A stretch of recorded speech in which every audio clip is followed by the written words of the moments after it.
Bang! Neeves knives. I'm Jared, and we got two Sitivien knives here. Now, this one's the 102. I have no idea where these came from. I'm guessing the company sent them because I do not remember talking to anybody about these, and they showed up from Amazon. But they did come with these lanyards on them, and this one was just wrapped around the clip, but the other one was actually tied on, and I did cut it off. So if somebody did send them, I'm gonna have to tell them Douglas ate it off or something. Damn it, Douglas, bad dog. I'll replace it. But these are such well-made knives. It's amazing how far we've came with knives.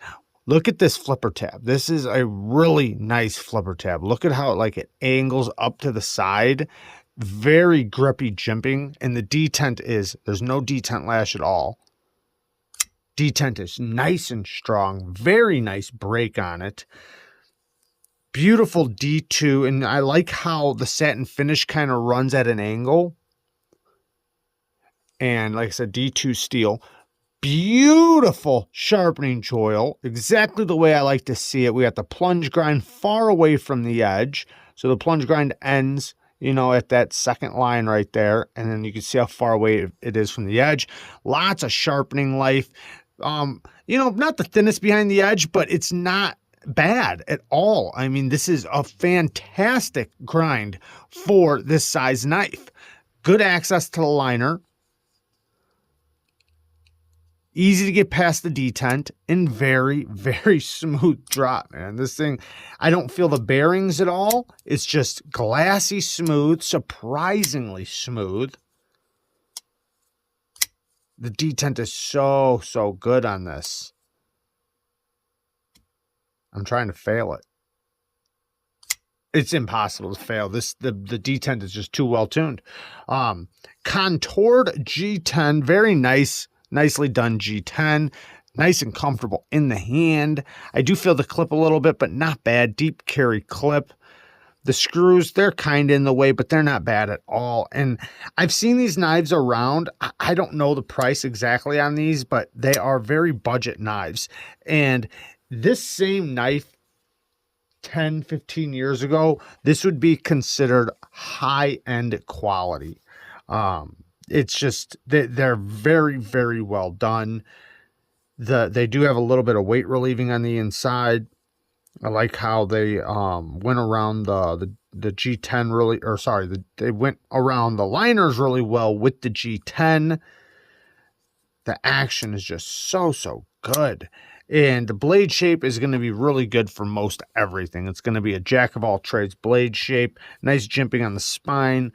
I'd wish it was a little bit farther up, but not a big deal. You can use this little finger notch a little bit, but it's not really for that. But man, just for a user knife, it kind of reminds me of Ganzo, to be honest. Let me get into this one. Now, this one is the 103. They gave us a little cloth. So this one is the ST1O3.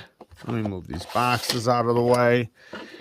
And the flipper tab is different on this one. So you can see the flipper tab on the 102, how they're very different, but very similar detent. Ooh, it's, man. And this one's even smoother. It's probably just because the weight of the blade is a little different. Look at that satin finish, how it runs diagonal. That is beautiful. And then we have a bead blasted spine, and it's like it's thinner up top. So it's got a groove cut in the top. Great access to the liner. Stupid smooth. I do like the flipper tab better on this one, but the detents are very similar, and the access to the liner is really, really good. This one has a different shape handle.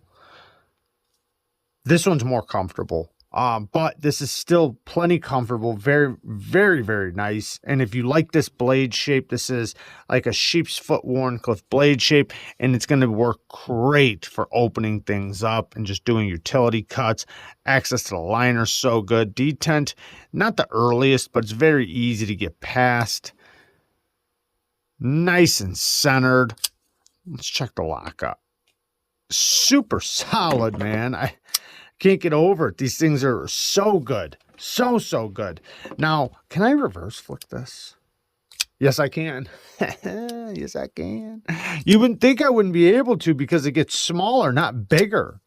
But I do have to reach down and get a grip right on the side of my finger. Let's check the stop pin. Normal size stop pin for the blade size. These things are very surprising on how good they are. Both of them have amazing, amazing choils. I do like this one a little bit more. Probably just because I really like this flipper tab, man. You just get so much leverage and it's so comfortable. It's a very comfortable flipper tab. This one isn't bad, but you do kind of have to light switch it, which you kind of do on that one too, but it's just, it's different. But this one's definitely smoother on the drop, even though this one's still very, very smooth on the drop. But both of them have great blade shapes for EDC. This one has this thing running down the side of it at an angle. Nice G10 though, man. They're kind of contoured. They have a nice gripping on them. This is a little bit smoother. You can see they were definitely done different. This one's a little grippier. Both of them are very nice in the hand still. I can't speak on their heat treat or anything like that, but I imagine these are very, very affordable knives. And as a work knife, as a tool, they're solid, man. Super solid. I love that they put a good sharpening tool, good access to the liner. Like, they're doing things that I want other high-end knives to do. It's crazy how far we've came in the knife community. Knives are just being done so well. But yes, the most important part is the heat treat, is the quality of the steel. So did they knock that out of the park? I don't know. I imagine it's probably not as good as some other companies that are going to be a little bit more expensive. But when you're talking about just getting a good quality knife, now when we look at knives like Ganzo, extremely, extremely affordable, but their heat treat is still decent. Like, it's not bad. You know, is it as good as some other higher-end companies? No, but for what you're paying, holy cow, it's like phenomenal. So these seem like they're done in the same factory. I don't know if that's true or not, but it seems like it because they're such good quality. But I don't know that for sure. They're so well done and so refined. This one is so smooth on the drop. It's fall shut action for sure. This one's almost fall shut action, not quite. A couple shakes and she drops shut. I mean, if I give her any influence at all, she'll fall. But there you guys go, man. I'll link these below in the description.